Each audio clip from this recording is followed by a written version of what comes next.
Welcome, everybody. Welcome to this next edition of the podcast. In just a second, I'm going to start up. Oh, man, I can hear myself. Hold on one second. I need to mute myself. That's muted. That's because I'm on my video watch page, so I can just tell. All right. That's much better. I probably sound a little weird too, mainly because I've been sick for the past couple of days and I'm still kind of sick. It just like hit me again. It's very strange. All right, let me do this Instagram posting. And yeah. Let me see. What is this? What is an auto host? That blah blah blah.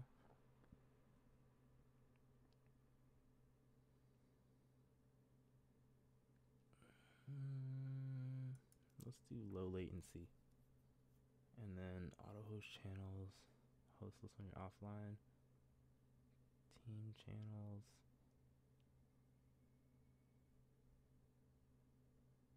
Okay.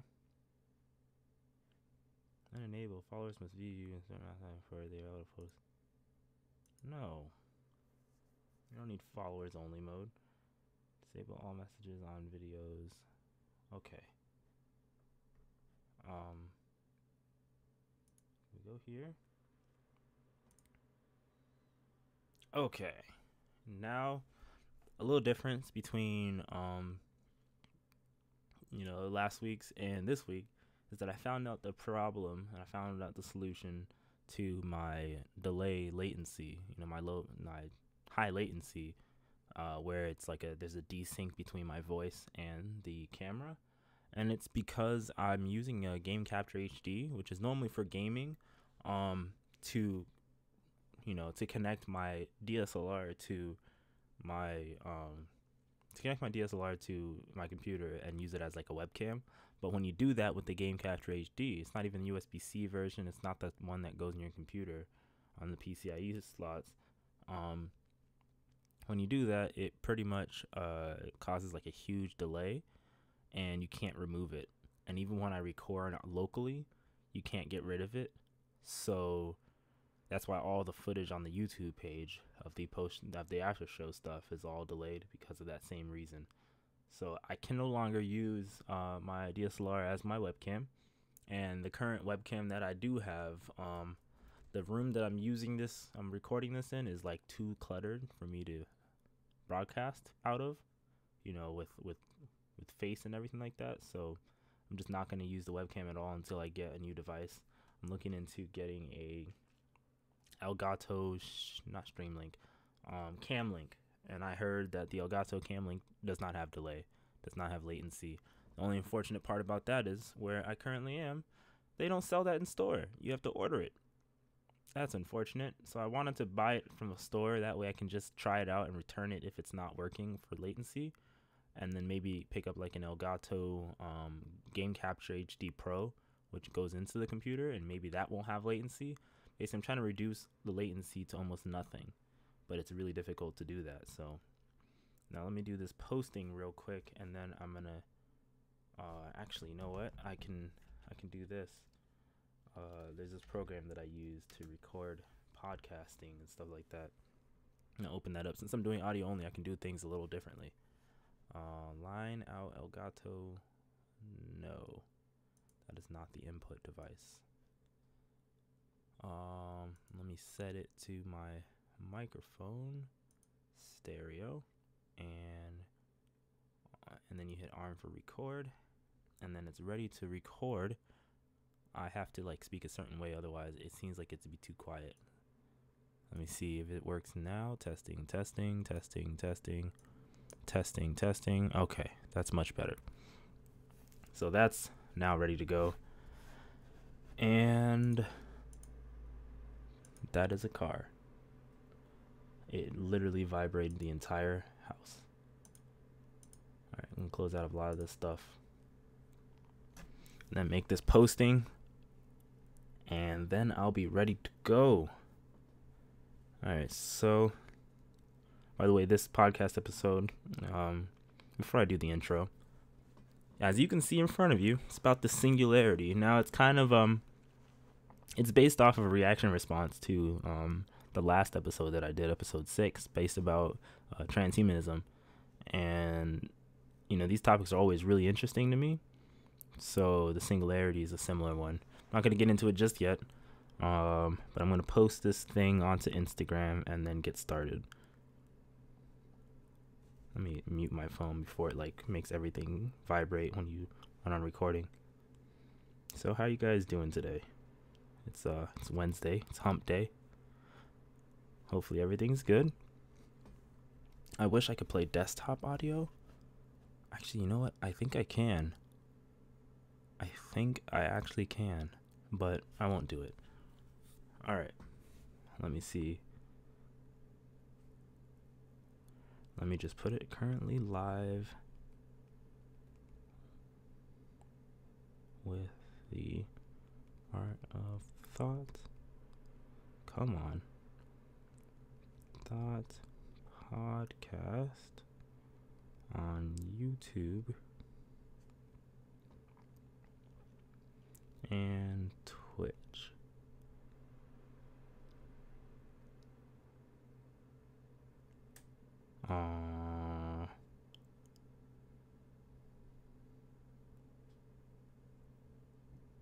Join the chat room.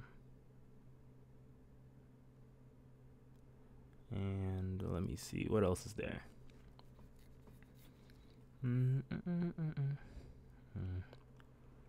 Podcast. Live stream. Live. My friend was talking about, ooh, you just heard that make a sound. Gotta make sure I knock out anything that will make a sound. It doesn't unfortunately do that on iPad. Let me just go in do not disturb mode. There we go. My friend was talking about, what is this? It says there's an update for my thing, 1.70. This current version is that. Not yet. Ooh, that's cool. So we were talking about Minecraft, and we were talking about how, we were like, what would be a feature that you added to Minecraft? And I was like, maybe add planes or something more interesting than just the usual stuff. And then with that, maybe add a bigger crafting table to craft those bigger objects. But at the same time, when you add planes, then you need to do some other things. And the whole Minecraft idea is you're doing pretty basic stuff. Other than redstone, you're doing medieval age stuff. If you had planes and stuff, it's gonna change everything. So let me see. Live.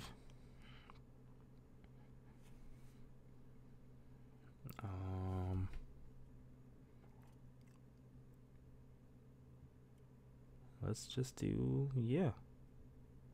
internet radio. There we go. All right. Now, I'm not going to post it to that. I'm just going to hit. There we go.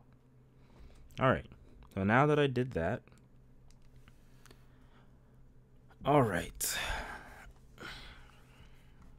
Let me get my links together. And then I'll get started. All right. Hopefully my computer isn't picking up, isn't making this thing sound really crazy. Okay. So, gonna get started in 3, 2, 1. Welcome back to the Art of Thought. Nope. Can't do it. That didn't sound right at all. Nope. We're doing this live. All right. I need to do this the correct way. Welcome to the Art of Thought. I'm Kwaku Asafu Ajay. This is episode 7, recorded on August 22nd, 2018. I'm talking about the singularity. Now, the singularity is a topic that I'm sure we've heard of all the time, and we've heard of it in pop culture and just all the like. And basically, the idea behind the singularity is that, you know, well, we hear negative things. First, before I even get into that, we hear negative things all the time about the singularity. And basically, the reason why we hear negative things about it is that it's like, you know, if you've heard of Skynet from Terminator and stuff, basically it's an artificial super intelligence that pretty much is smarter than human beings, and to the point where it eradicates anything that has flaws, which are us human beings, which pretty much what makes us human. And yeah, so that's essentially the idea behind it. And let me move my microphone a little bit so I can actually see. Says here, the technological singularity.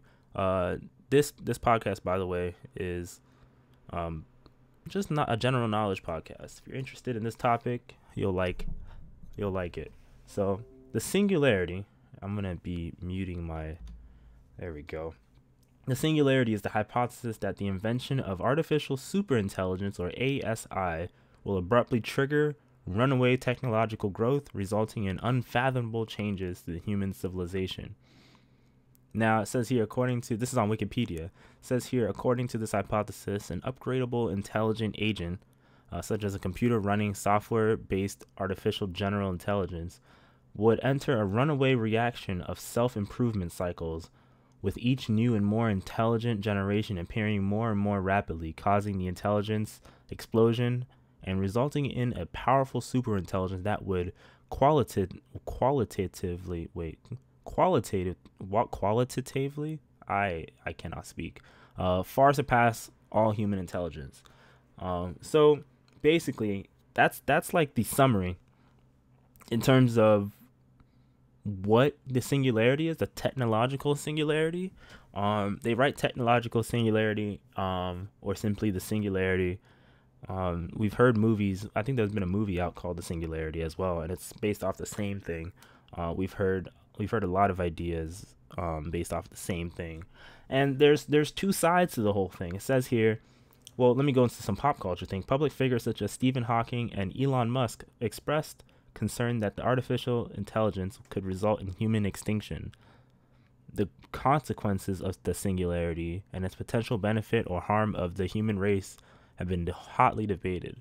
And another reason why that I've been talking about this, and it's a very interesting topic, is that as much as we love our smartphones and we love our technology, you know, those of you who tune into this show, it's not that it's a bad thing. It's that when it gets to a certain point, you know, it could be a bad thing. Because yeah, if technology is replicating itself and making itself better, to the point where it's way smarter than us, to the point where it can tell that it passes the Turing test, which I'll get into in a second, and to the point where it can tell that we are flawed in its design, and it starts to just try to eradicate us in a way, you know, almost like concentration camping. You know, for us, it puts us in a concentration camp because we are flaws. That's a pretty bad idea. You know, I believe in a way that at some point, yes, we will get to that point where, oh, that's a nice Xbox controller. We will get to that point where we will reach some point of the singularity. And it's a very interesting idea. Now, here I have something here, and I'm looking at it from futurism.com, and there's a scientist or a researcher. This is Ray Kurzweil, Google's director of engineering, is a well-known futurist and a high-hitting track record for accurate predictions. Of his 147 predictions since the 1990s, Kurzweil claims 86% accuracy rate. One thing I don't understand about this article is that why would you give yourself that yourself has been 86% accurate? You're supposed to be someone else saying that you're accurate. But aside from that, it says at the South by Southwest conference in Austin, Texas, Kurzweil made another prediction. Sorry about that. The technological singularity will happen sometime in the next 30 years. Now, this is a quote from him in the interview. It's a Facebook Live studio interview with his daughter I think Amy, I believe. And basically, he says this: 2029 is the consistent date that I predicted for when an AI will pass a valid Turing test and therefore achieve human levels of intelligence. I have set the date of 2045 for the singularity, which is when we will multiply our effective intelligence a billionfold by merging with intelligence we have created. So that's what he says. This is a quote, direct quote from him and from the interview. That's what he says, and whether you believe it or not, take it with a grain of salt. But it's interesting, because in the video, in the interview, it's about 20 minutes long, and I watched the whole thing before this podcast started.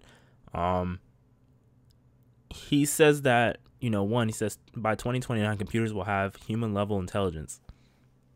In some way, and what he's saying about that, he's not saying that, because technically computers are stronger, are more intelligent than us. But the only thing is, most of the time, computers require an input in order to give us an output.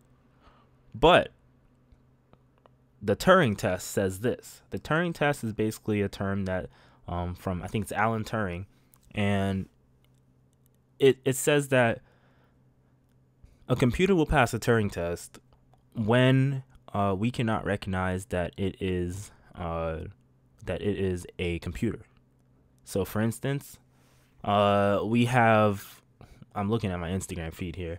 For instance, we have Watson, IBM's Watson computer. It was on Jeopardy. It's been doing a lot of things in research lately, but we can kind of tell that it's a computer. Now, but we have Google, what is it called? Google's voice, Google's new voice thing.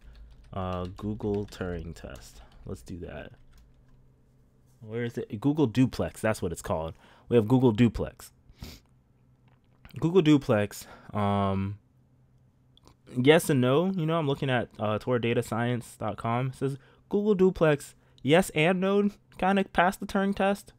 In that, as Google Duplex is speaking, we can't tell. Most of the time, we cannot tell that it is a computer we're speaking to.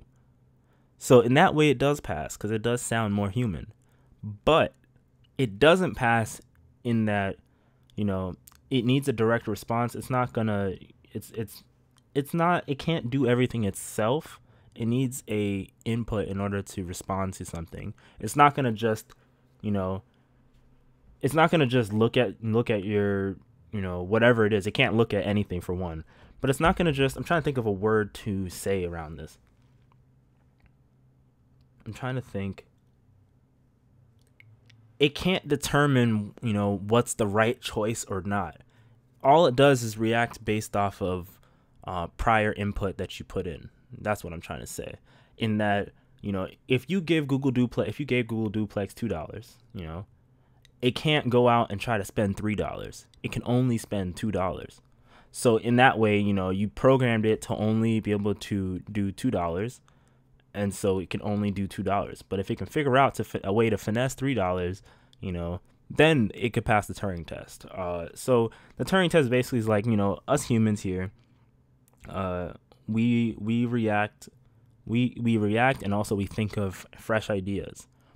And Google Duplex does not come up with fresh ideas. Google Duplex simply just responds in a way. For instance, they gave the example of the Turing test, not Turing test. They gave an example of a phone call during Google I/O last year, and it was a phone call in that they called a restaurant or a hair place. I'm not sure exactly what it was, and basically they were trying to set up an appointment, I think, to do something. And whether it was staged or not, I have no clue because no one can tell unless you work there. Whether it was staged or not, it made it sound, it did the usual ums and ahs, just like humans do. Whether, someone was to ask me a question, I'd be like, I don't know exactly. It would do those tones of voices that I'm kind of doing right now. It would make those voices, and that makes it sound more human versus a robot would just answer straight up direct or just pause for a long time. Also, it would wait for the person to talk before it can manage a response, which is another reason for the Turing test.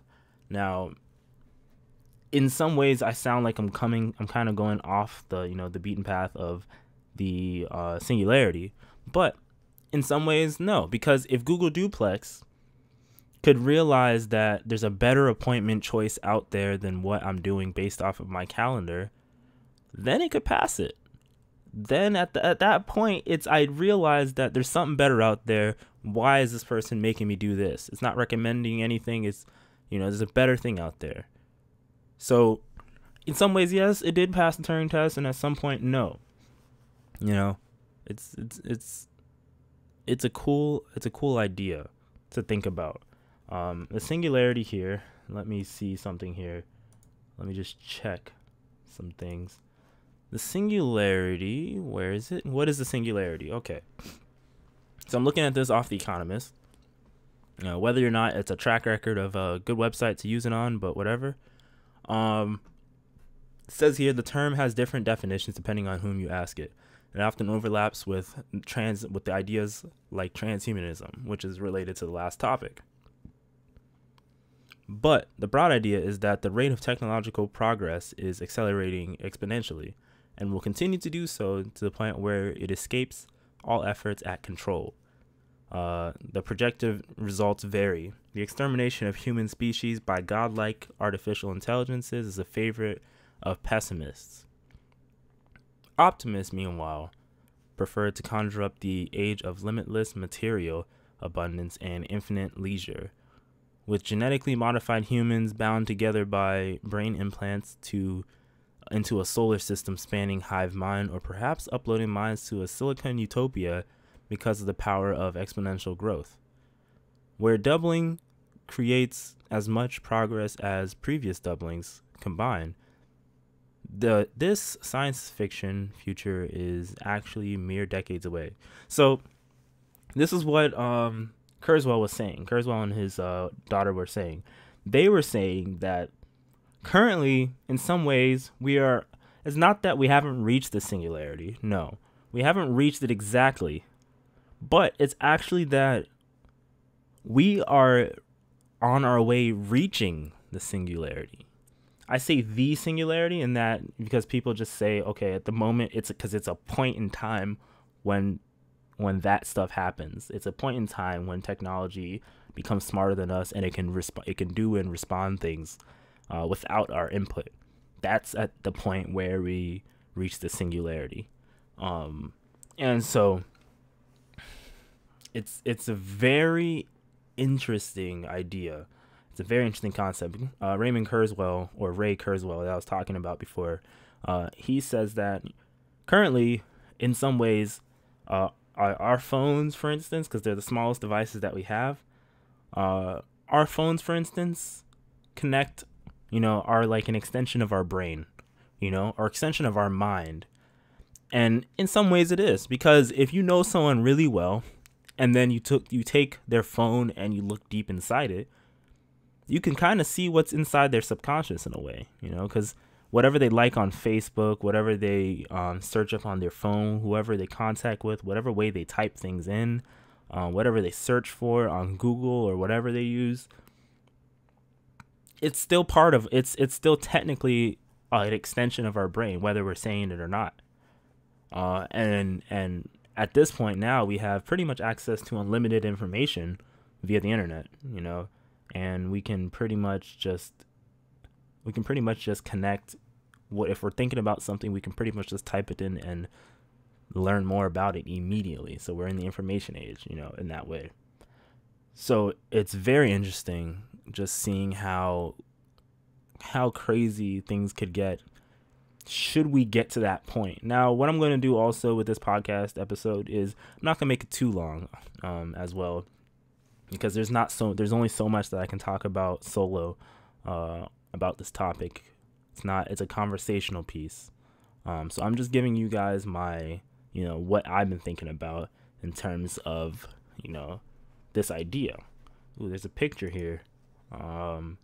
I see a picture here. It says technological singularity. There's like a picture here. It says abiogenesis. Starts with the replication and polymerization or fusion. And then we have RNA, and then metabolism and cell membrane, then to DNA. And then we have, what does that say? Eukaryote, and then it says multicellularity, to cells. Basically, it's going down from, the basics, building blocks of us, to up to, brain, social behaviors, then up to digital. And before I was recording this thing, I kind of had it. I realized that I watched something. They made a good point. They were saying that in this current age of like instant access, is what I call it. In this current age of instant access, people typically, they act a different way. Their brains function a different way. Now, I'm gonna give an example of the GPS. Back in the day, back in my dad's age, because I'm only 24. Back in my dad's early years, when he was my age, if you wanted to drive anywhere, you had to either memorize exactly where that place was, because you didn't have a way to immediately glance really quick off the road and look onto your GPS to see where you were. Don't glance off the road ever, but you didn't have that thing to do that. You had to open up a paper map and find the street you are on that huge map, and narrow it down and kind of plan ahead. Now you can pretty much just type in exactly where you want to go and you can get there. And it pretty much is always going to be correct because of satellites, and we have those cars that drive around to map our whole surroundings. So we think differently now than when we did. And then it's gotten to the point, I don't know if you've ever noticed that because of this quick instant access, our long-term memory is actually getting shorter, and our short-term memory is taking over our brain. Because I don't know if you ever remember, if you notice, when you want to travel to some place, a new place, the first time you'll probably use a GPS, a GPS map, but it'll take you longer to memorize the route to that place, because you have access to a GPS all the time, than if you just use like a paper map and then you had to memorize location of getting there, so you don't have to keep referring to that map. It takes you a lot longer to learn that, because you're relying heavily on the technology to do so. I've noticed that myself. I had a friend, and we were going to Walmart, or he's trying to get to Walmart in the new area, new city, and the route is pretty much straight, but he cannot remember how to get there. And it's the easiest route. Like, I remember how to get there even. It's the easiest route. It's like you just turn right and go straight all the way till you pretty much see it, and you just look for the landmark and you'll notice where it is.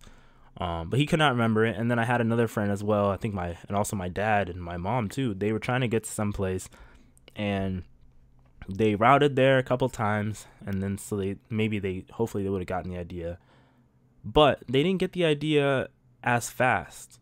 They needed the GPS more often because it was just easy access to get there, so you never get lost. Versus just memorizing the way there. They couldn't memorize the way there because they were always spoon-fed it, hand-fed it.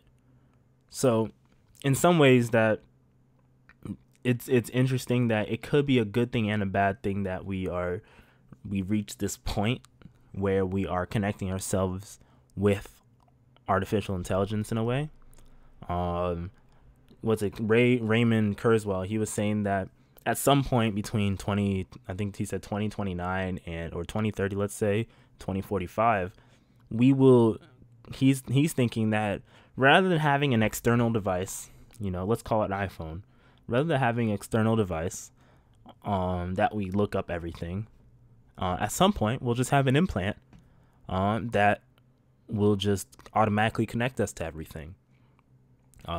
We might think sensory overload. We'll have too much information at a time, and you probably picture like those people with giant foreheads and giant brains that it's just overload. Who knows what happens? But at some point, he's saying that we might wire ourselves in completely. Augmented reality will be with us forever, because we're just wired in like that. I don't know. I can't deny, because none of that has happened yet. It's only 2018. Can't say or deny that, but he's saying that might happen.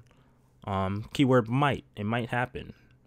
And he's saying that in the way that, you know, smartphones, for instance, have actually advanced so quickly. iPhone came out in 2007. I was a freshman in high school. It's been 11 years since then. We're getting to the next, you know, iPhone coming out. The iPhone radically, whether you believe it or not, the iPhone most likely did radically change the way we used phones. Before then, we had like every phone required a pen because everything was too hard to press.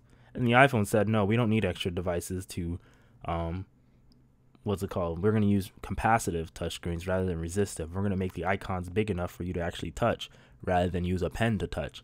Because at first, the smartphone was essentially an extension of your desktop computer or your PC, personal computer. And then it became pretty much its own thing, you know. You had to dock your smartphone a lot of the time to your computer, plug it in order to update things. Now it's become its own thing where it wirelessly updates and it wirelessly does a lot of things. You can easily access things of it anywhere, and it most likely will last mostly all the day if you don't use it all the time, you know. And he's saying that at some point we'll no longer be carrying these physical devices around, or at least we will no longer be doing the type of stuff we do on it today. We'll be doing it more, you know, thinking it, and it will be happening in a way. Not exactly, but it'll be similar to that. And it sounds kind of cool in a way. It sounds kind of cool. Nowadays, you know, I'm hearing from Microsoft adding to Microsoft Office or Word specifically, they're like, AI runs your spell check. You know, we use AI for that. AI does this from other companies. AI does that. Google Duplex, AI. AI this, AI that. AI is everywhere at this point. It's not simple algorithms. It's literally AI for everything. Whether it's true or not, I can't really say. But they are literally, you know, putting the word AI down your throat as if it is true that it does do everything. And honestly, I don't know what to believe in terms of like, you know, I don't know what to believe in terms of currently, does AI really do much? You know, what is it really AI? Because spell check, really, you know, Google Now, or rather Google Assistant, Siri, probably shouldn't say that, and Cortana and stuff, they literally, see my Apple Watch just lit up just now. Cortana and stuff, they literally they react to your input. You put in information about yourself, what time you go to work and things like that. You allow it access to your location and things like that. And then it builds a portfolio about yourself in order to figure out via the internet when the best time to leave for work is based on the time you always arrive at work.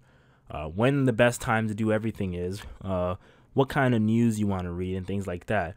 I don't know whether that's AI or whether that's just an algorithm that's just kind of learning in that way, you know? So, but what happens in the singularity is that, or in the time when we reach that point of the singularity, is that we will no longer need to just input. We can just simply, you know, we can maybe input one thing, and then it'll just figure out everything from there about ourselves. Or maybe because of everything we do on the internet, maybe it will learn everything about ourselves. You know, say if you have a Facebook page still, if Facebook's still around 20 years from now, it'll learn everything about yourself, and then it'll react from there, and it'll try to make you better, make you a better person over time. Who knows? Who knows? I can't really say. I know this topic, I was kind of all over the place. Let me see how long I've been recording, but I know this topic, I was kind of all over the place. But it's a confusing topic altogether, but it's a very interesting one. I'm just gonna say another thing too. I think yesterday or 2 days ago, I don't know how long it's been, Nvidia recently announced their new 20 series graphics cards, starting with the 2080 Ti, 2080, 2070, and I think 2060. And what the big difference is between that, other than the tiny technical specs, is for graphic processing, it uses something called ray tracing. And ray tracing pretty much is like an artificial intelligence that that pretty much can automatically simulate lighting and things like that so that your game looks better when it runs. Doesn't necessarily, and people are saying that it doesn't necessarily run better consistently compared to like the past, because I'm using a 1080 right now, not the 2080, but they're saying the 2080, it's not necessarily the greatest card to use if you're trying to just get sheer performance for gaming. They're saying to just wait out and just wait for a lower cost 1080 instead, or 1080 Ti, because those for the buck, it's much better. So we're still in the early phases of this stuff, for even graphical processing units, GPUs. But NVIDIA calls their code name for it was the I think it was the Turing cards. Let me see here.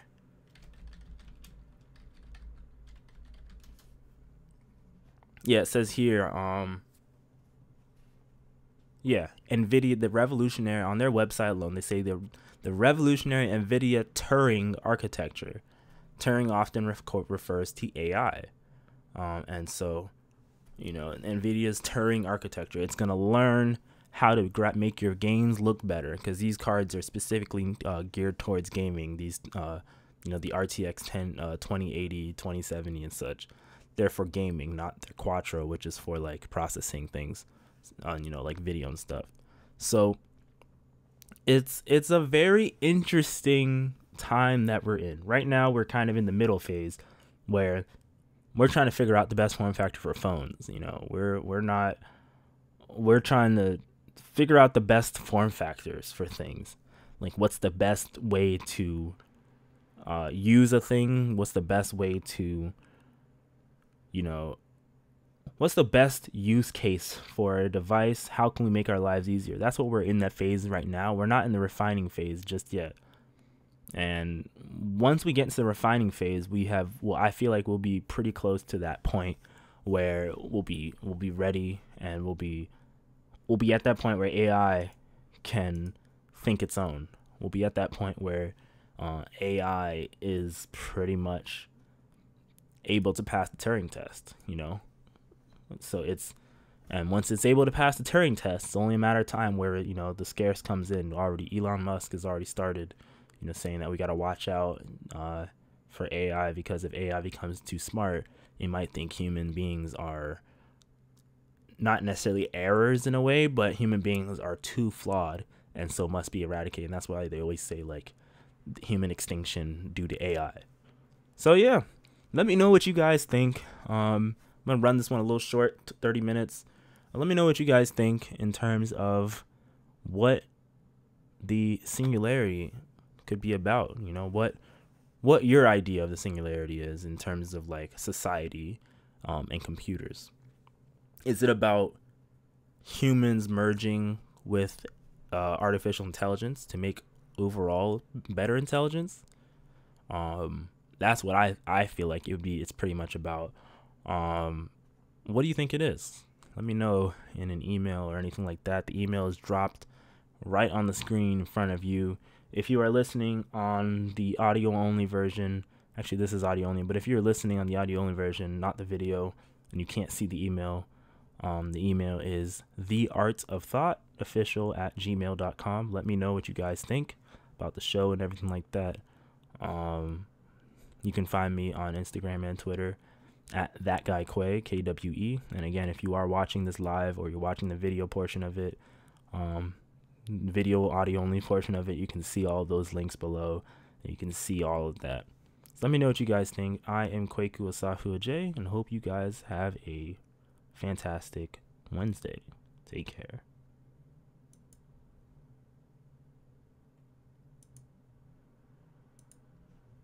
All right, now that is over, kind of jumped all over the place, but what are you gonna do? It was a very interesting one. I wish I could have some feedback on, I know I say a lot, but I wish I could have some feedback. Let you guys give me some feedback on what you think. I'm trying to figure out an art direction for this thing, because as you can tell, the background has changed just about every other episode.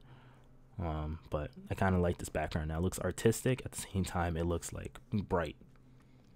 So yeah, let me know what you guys think about this topic and recommend some other topics that I should talk about for next week.